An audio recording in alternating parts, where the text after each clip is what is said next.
Interesting thoughts. Yesterday, I watched a movie, just random. I very rarely watch movies anymore or pay any attention to there, but I picked V from Vendetta. And and in the beginning, this man is very mad about something that he didn't accomplish years ago. And remember, the 16th of November, it kept on saying.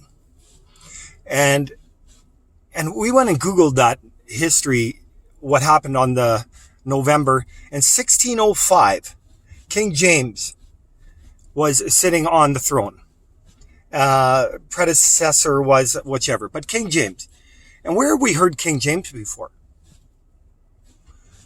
King James Bible? So we Googled that right away and found out that King James wrote that Bible in 1611. And in this V for Vendetta, this man wants to blow up the capital of England because he's a Protestant Christian now and he's trying to write the Bible. And so that we can all read it. And it was interesting that these men that did it were Jesuits. And you know what? At the end of the day, there's evil men in every part of the world, but there is something to this Catholic system and Sunday, because even throughout the Dark Ages, she called everybody a heretic that did not obey Sunday. But yet after Jesus died, then they landed up going and celebrating Sabbath and all kept the commandments of the testimony of Jesus Christ. And all over the New Testament, Jesus states, heaven and earth will pass away, and not one jot of my Father's commandments will perish, or not perish, but not one commandment is gone. And it says Sabbath is made for man, not man for Sabbath. God created Sabbath on creation, and he wants us to follow it. And it's interesting that the whole world celebrates Sunday. It's just amazing how that movie was all linked in there, because in the 1605, those Jesuits tried to kill King James because he was the remnant of that seed, right? But he prevailed. But for 1260 years, that church reigned, which is now a whore. I mean, I think it's always been a whore, but there's only one Holy Father, and it's not the man in Vatican. It is our Father in heaven. And Jesus even says, those who love me obey my Father's commandments, and not one title will pass away. Heaven and earth will pass away, but my Father's commandment stands, and those who love me obey my commandments. And God made Sabbath for man to know that he is the one who sanctified him. And then it also says, it's actually pretty bold even. One of the verses, it says in 1 John, it says, for those who say they love me and do not obey my Father's commandments is a liar. I'm like, wow, this is relevant here already. We all know in our hearts and minds that Sunday is wrong.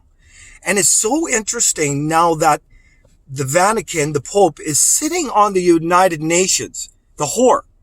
She's sitting on the beast, the whore. She has united the Catholic Church, the Muslim Church, the Christian Church, the Jewish Church. She has united them all. But she thinks she is number one. She is the Holy Father. Actually, in Revelations 18, it even talks about the mother of harlots.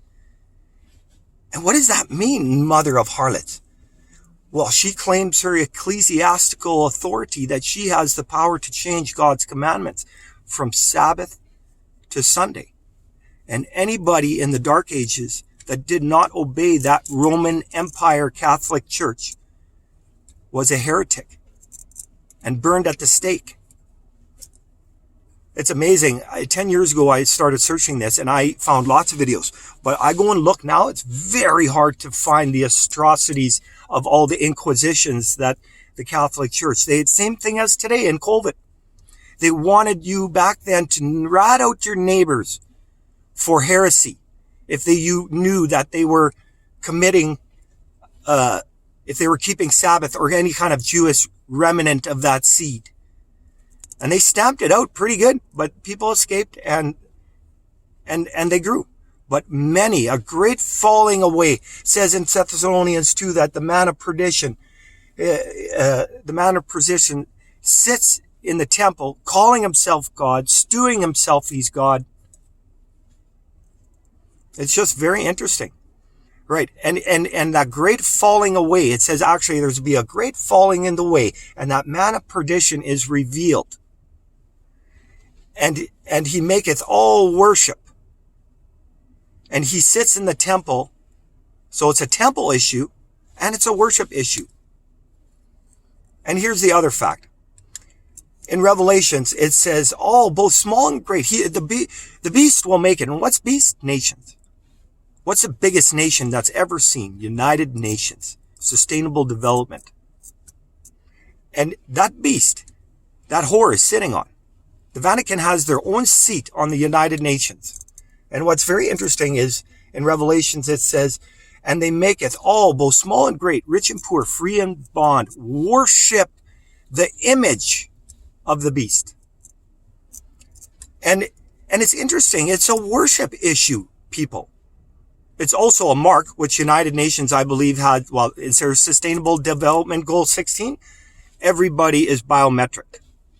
But through climate change, this Pope is also sitting on the United Nations that we need a day of rest for our common home, our Mother Earth, what she calls, if you do your homework. And she's presenting this to the United Nations in her Laudato Si.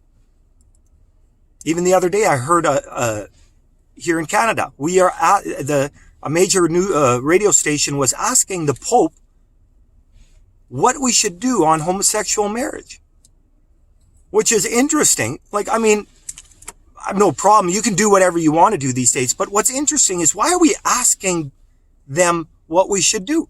Where are they the authority? Is that Holy Father authority? They're gaining power quickly. I could go on a little bit, but I'm just asking Protestant Christians. God sits all over. It says in Revelations, it says that he will wage war. Right after that worship, that image, he will wage war of those who keep God's commandments and have the testimony of Jesus Christ. So what's Jesus' testimony in the gospel? There's like 30 verses that says, and he says it directly. Heaven and earth shall pass away, but my Father's commandments will stand. That tradition is gone.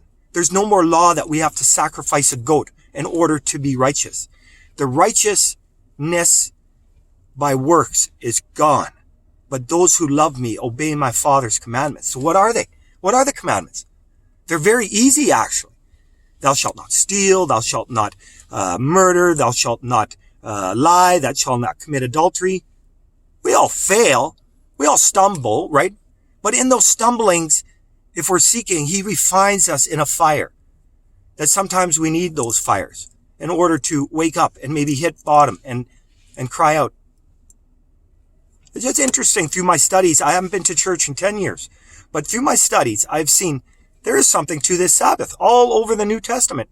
And I can't find in the last 6 months one Protestant Christian that is awake. I'm not trying to diss or anything. Maybe that's the wrong terminology, but this whore is sitting on the beast, and she's going to dictate and give us an image, which is Sunday, not Sabbath. And she's going to maketh us through climate change. That's my crazy thoughts. I'd like to know what other people think. Yeah, I won't make this an hour, but I'd like to see, show me in Scripture where Jesus says that's gone. The traditions are gone, but his Father's commandments aren't. And he comes in the name of his Father. He says that over and over. He is not here for he is here for his Father, which is our Holy Father in heaven, not on earth. Yeah. Anyway, let me know.